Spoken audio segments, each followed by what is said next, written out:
Since the invention of the internal combustion engine, automotive engineers and race car designers have been searching for ways to boost its power. One way to add power is to build a bigger engine. But bigger engines will come with bigger problems, like they weigh more expensive to build and maintain, and they are not always a great option. Another way to add power is to make a normal-sized engine more efficient. You can do this by forcing more air into the combustion chamber. More air means more fuel can be added, and more fuel means a bigger explosion and greater horsepower. This is where the supercharger comes into play. In simple words, the supercharger is a device that pressurizes the air intake to above atmospheric pressure, forcing more air into the engine to produce more power for a given displacement. Supercharger is a form of forced induction that is mechanically powered, usually by a belt drive connected to the engine's crankshaft. The advantages of using superchargers: increased horsepower. Adding a supercharger to any engine is a quick solution to boosting power. No lag. The superchargers does not have any lag compared to turbochargers. Power delivery is immediate because the engine's crankshaft drives the supercharger. Superchargers produce good power at low RPM in comparison with turbochargers. And now let's take a look at working principle of a supercharger. If we take a look at internal combustion engine, the maximum torque and power generated is depend on the amount of fuel burned inside the cylinders. The higher the amount of fuel burned, the higher the cylinder pressure and the higher the engine torque. The amount of fuel that can be burned inside the engine is limited by the amount of air available for combustion. That means even if we inject a high quantity of fuel into the engine, without the right amount of air, the fuel will remain unburned and the engine will lack performance. The air is drawn into the cylinders by intake when the piston moves towards the bottom dead center and creates volume into the cylinders.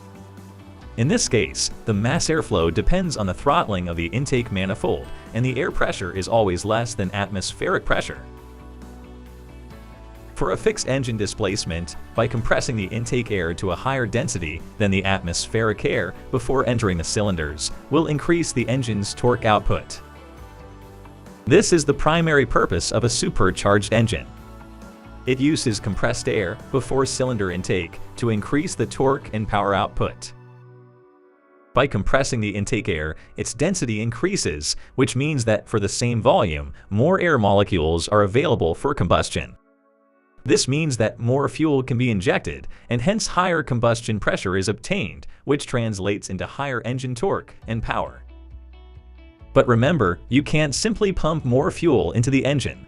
You need an exact amount of oxygen to burn a given amount of fuel. Let's understand this with an example. The size of the engine directly relates to how much air the engine can displace. A 7.2-liter engine is designed to suck in 7.2 liters of air, that's 440 cubic inches. To that effect, a naturally aspirated engine relies on the vacuum created by the piston on the intake stroke to draw fuel and air into the cylinders. It's a simple concept, but air cannot be handled perfectly. Atmospheric conditions like temperature, elevation, and even humidity can prevent an engine from operating at its full potential.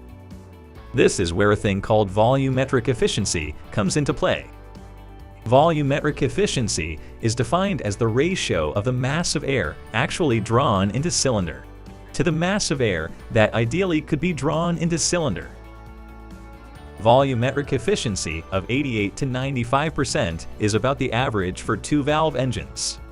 That means that the 7.2-liter engine is typically only able to displace 6.3 to 6.8 liters of air, or 387 to 418 cubic inches under normal conditions.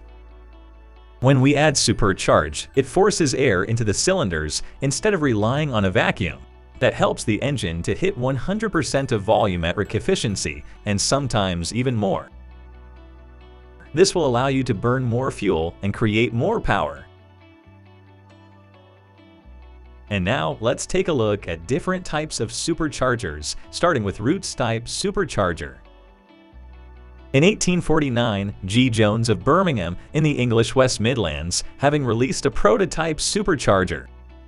It was later became known as a Roots-type after the design was made successful by the Roots brothers. Gottlieb Daimler, a German inventor, patented the first supercharger for internal combustion engines in cars. He used the Roots design in a supercharged engine that eventually broke cover in 1900. Roots-type supercharger is the oldest type of supercharger, and it is simple and widely used. It is known for producing large amounts of boost while spinning at very low speeds. The primary function of this is that it compresses the incoming air before sending it to the engine. It consists of two contra-rotating mesh-lobed rotors. These two rotors trap air in the gaps between rotors and push it against the compressor housing as they rotate toward the outlet port. During each rotation, a specific fixed amount of air is trapped and moved to the outlet port, where it is compressed. As a result, more air is used to burn more fuel and produce more power and torque. A Roots-type supercharger can often make its full peak boost by 2000 engine RPM.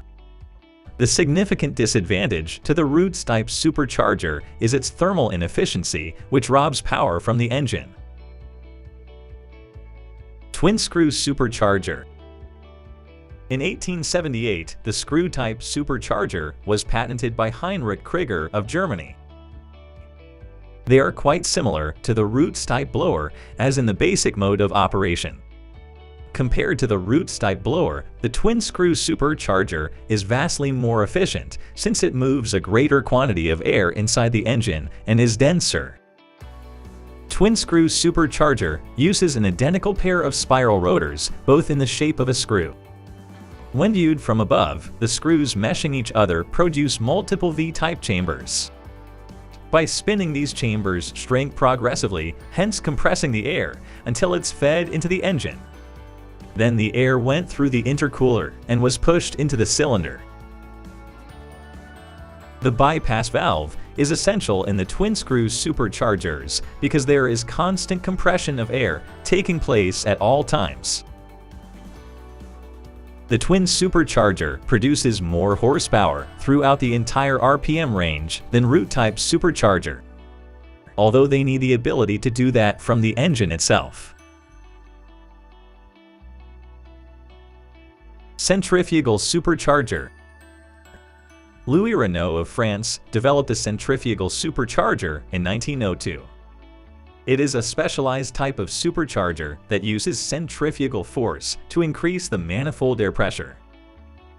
The increased pressure allows the engine to burn more fuel, which results in increased power output. The centrifugal superchargers are similar in construction to the turbochargers. There is a turbine and compressor assembly which is connected to the engine. These superchargers are generally attached to the front of the engine via belt drive from the engine's crankshaft. It is a compact component and can be fitted in a small place. This also ensures that only a little weight is added to the engine. A centrifugal supercharger powers an impeller at high speeds to quickly draw air into a small compressor housing. As the air is drawn in at the hub of the impeller, centrifugal force causes the air to radiate outward. That means the air leaves the impeller at high speed but at low pressure. The diffuser is placed inside the housing and fixed with an impeller, which converts this centrifugal force into high pressure and less velocity, having the hot air density transported through an outlet of the housing to the intercooler. The intercooler can decrease the air temperature and cools the air. More air molecules and more oxygen are sent into the engine's inlet valve during the suction stroke.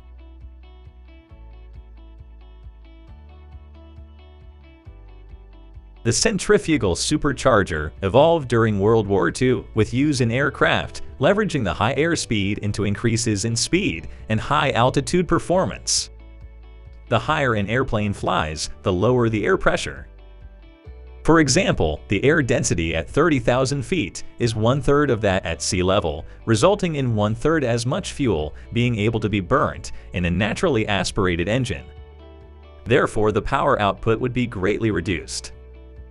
Superchargers help to maintain engine power at higher altitudes by increasing the pressure of the air feed to the engine.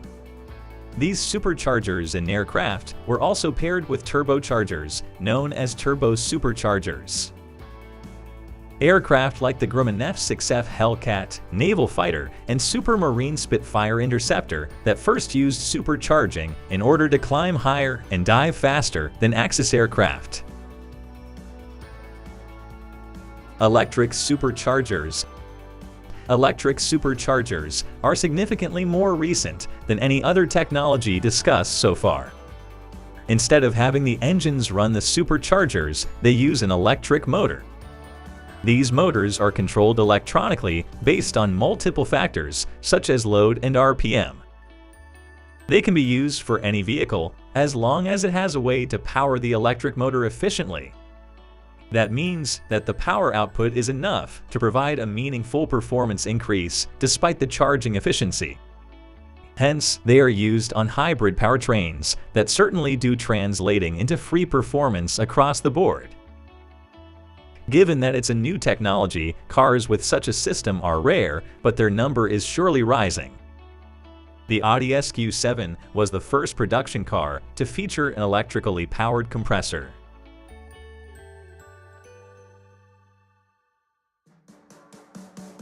The world's first supercharged race car, the Chadwick Big Six, was built in 1908. The world's first series-produced cars with superchargers were the 1.6 and 2.6-liter Mercedes, both of which began production in 1923.